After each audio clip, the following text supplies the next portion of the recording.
I walked into the ballroom alone. The scent of roses and candle wax was thick in the air, but all I could feel was the weight of every eye that pretended not to look. The hostess at the front gave me the kind of smile you offer someone who just missed the shuttle bus.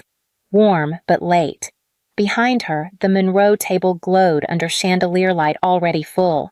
My sister Alyssa leaned into her husband laughing. When she saw me, her smile froze just for a second, and then she looked back at her phone. The usher led me past the main tables toward the outer ring near the emergency exit and the dessert table. Table 14. Seated there. Great Aunt June, who hadn't heard a full sentence since 2011. My cousin Lila's son with AirPods jammed in both ears, and an empty chair next to a wilted centerpiece. That chair was mine.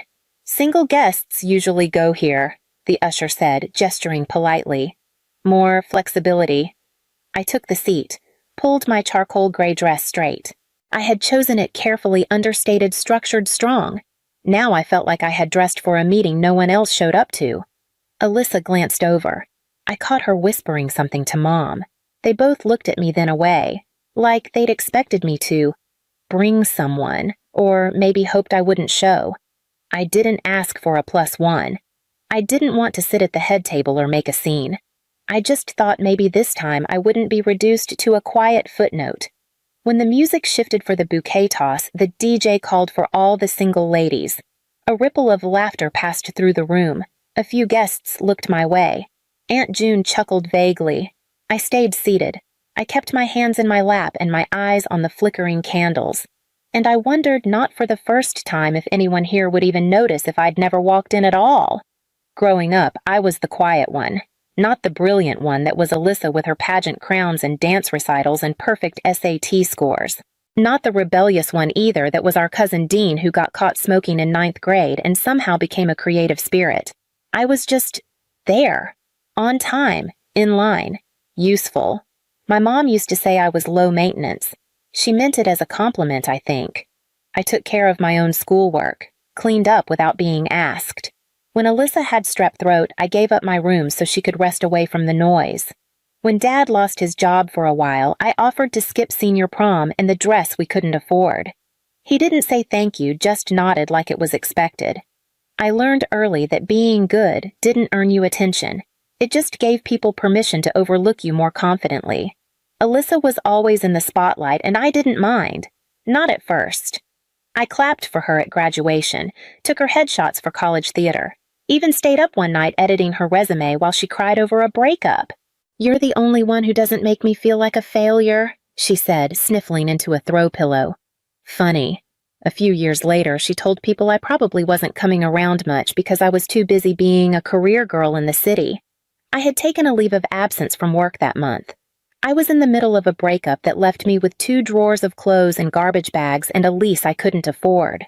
But no one asked. No one knew. Because I didn't make noise. I never had. When I launched my first national campaign for Luminacore, the local paper wrote a blurb. My mom clipped it out and stuck it in the kitchen drawer next to coupons and expired warranty slips. Alyssa got a bridal shower with 40 guests and custom champagne flutes. I got a mug that said Girl Boss from the clearance bin. Still, I showed up to her engagement party, helped her pick centerpieces, drove 3 hours to take her dogs to the vet the week she had COVID. Then, last Christmas, when I asked if we were doing anything as a family, she texted, "It's kind of just immediate family this year. Super small." I stared at the message for a full minute. I had given her rides, helped her lie to an ex, covered for her when she couldn't pay rent. But when it was her turn, the first one to quietly erase me, was the one I thought I had always protected. The clink of silverware and the swell of violin signaled dinner was starting. I cut my chicken with mechanical precision, trying not to think about how many guests glanced toward table 14, then away, like I was an unfinished sentence in a room full of conclusions. Then the ballroom doors opened again, not with the quiet slip of late arrivals, but with the kind of pause that makes a room inhale. A man stood in the entryway, tall, composed, dressed in a dark navy suit that fit like it had been made for him. His eyes scanned the room once quickly and then locked on me.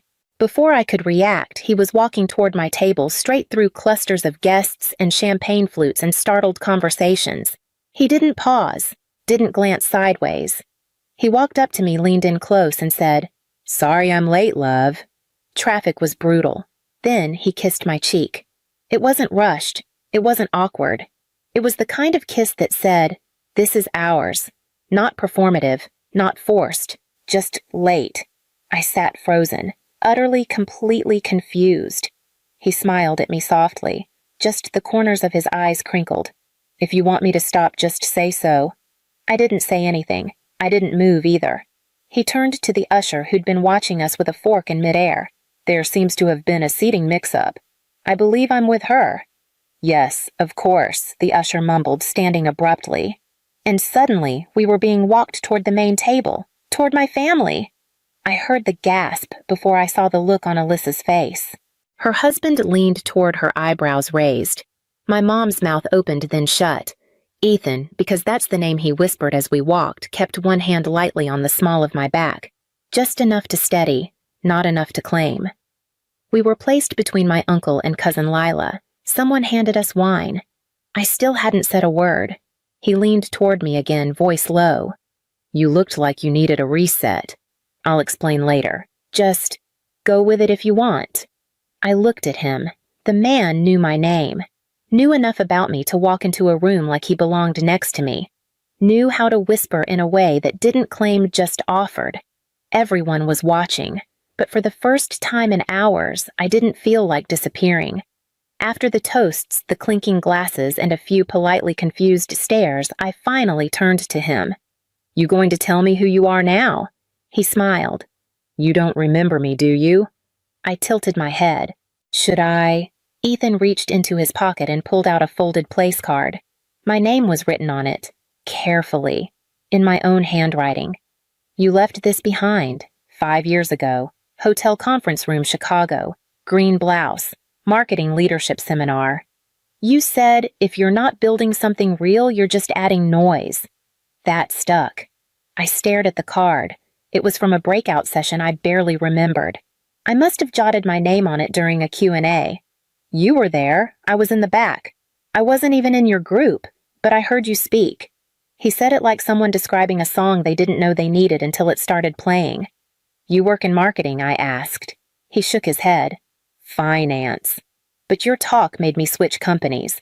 Left a place where everything was polished but hollow." I started again. Smaller firm. Real culture. Real people.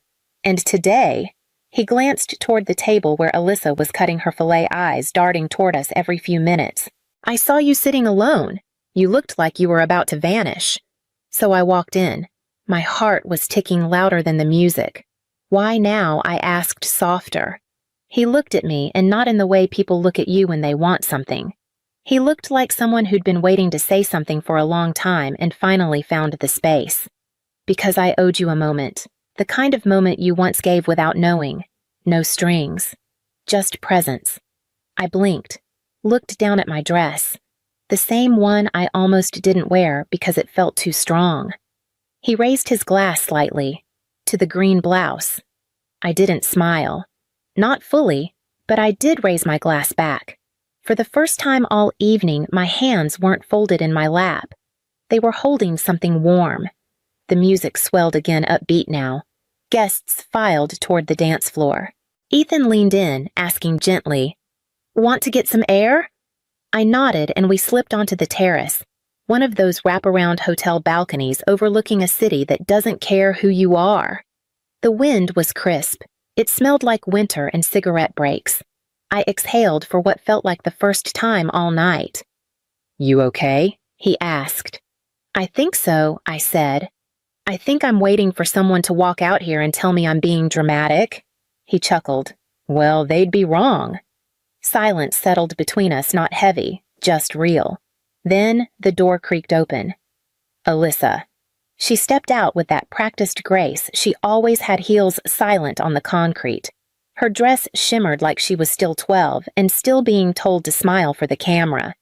"I knew something was off," she said. "You're not dating anyone. So who is he?" Her tone wasn't angry. It was irritated, like I had messed up her seating chart. "He's someone who saw me," I said simply. "That's not an answer." I didn't respond. She turned to Ethan. "Do you even know her? Or are you just here to get attention?" Ethan didn't blink. "I'm here because she deserved to not be alone in a room full of people pretending she didn't exist." Alyssa scoffed. "You don't know what she's like." He smiled politely. "I know enough." A beat passed. The door opened again, Mom. Her eyes flicked from me to Alyssa, then to Ethan. She didn't say hi, didn't ask why we were outside. She just said, "You didn't need to make a scene."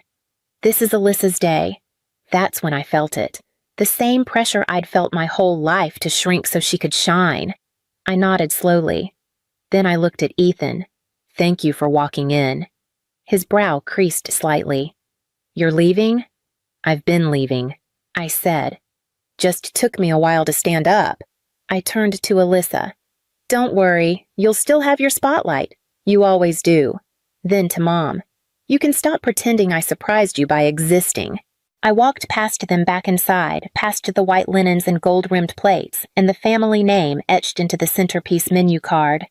Back toward table 14, where no one was waiting but the chair was still warm. I was halfway through packing my overnight bag at the hotel when there was a knock. I opened the door slowly. Alyssa stood there, shoes in hand, mascara slightly smudged, clutching a bottle of water like a peace offering. "I don't want to fight," she said. "I just wanted to say something." I stepped aside. She sat on the edge of the window seat, the city lights catching the edge of her shoulder straps. "I saw your face tonight," she said quietly. "When Mom said it was my day." She looked down at her hands. "I used to love being the golden one, being the favorite. Thought it meant I'd earned something. But it turns out it just means everyone assumes you're fine until you shatter." I didn't say anything. She laughed, brittle and short. 3 months ago, I found messages on Kevin's phone. He said they were nothing, but they didn't look like nothing. Mom told me not to overreact. Dad said marriage is work. So I smiled. Again. She looked up at me. "Do you know how many times I've smiled when I wanted to disappear?" That stopped me. Because I did know. I knew exactly how that felt. "I erased you," she said. "Not because I hated you, because you reminded me there was another way to live. One that didn't require stage makeup." She breathed in. "I thought if I kept being the shiny one, maybe no one would ask what was underneath." We sat there for a long moment, not sisters or enemies or background characters, just 2 women raised in the same storybook, realizing neither of them wrote the plot. "I didn't need you to say sorry," I finally said. "I just needed you to stop pretending I wasn't standing right next to you." Alyssa nodded. Then she reached into her purse and handed me something. A printed copy of the wedding menu. Gold foil embossed names. Her name, Kevin's name, Mom and Dad's name, and a small handwritten note on the bottom corner.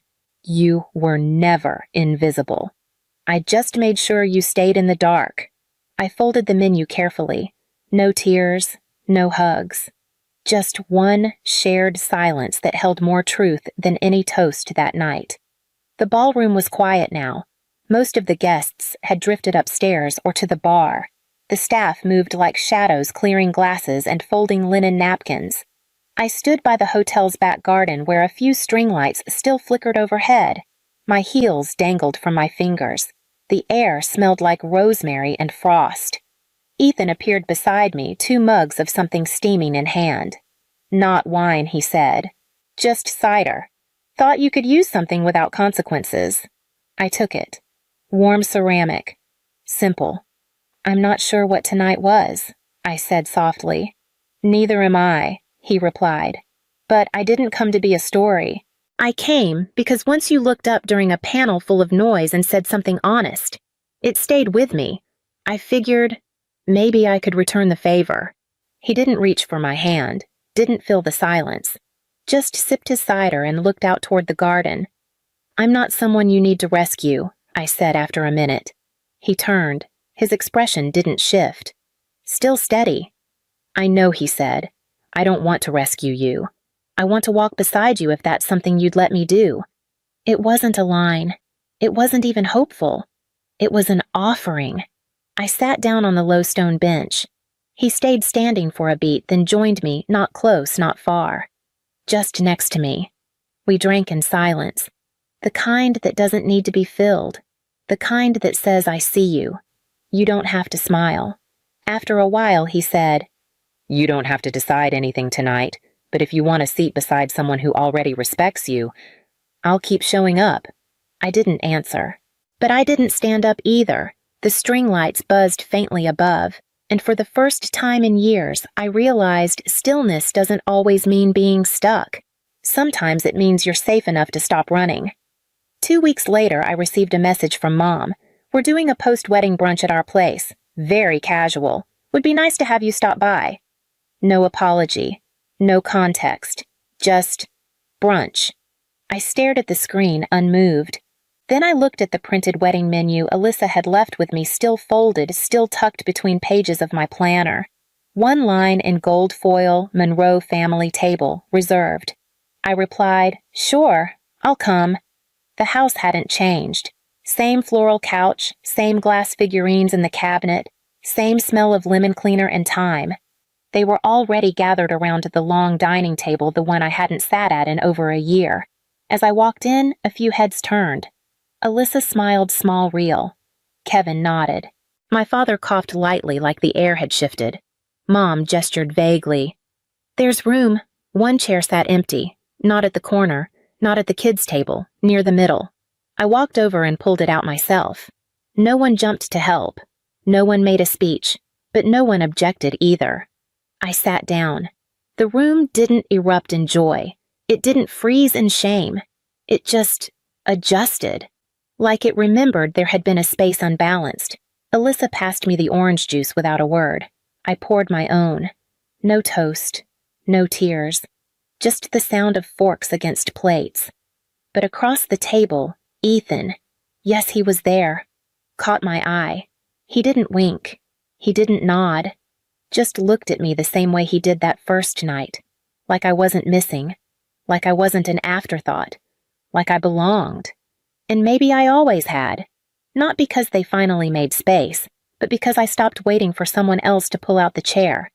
I didn't come back to be chosen. I came back so they'd stop pretending I was never there. If you've ever waited for someone to pull out a seat for you, you're not the only one.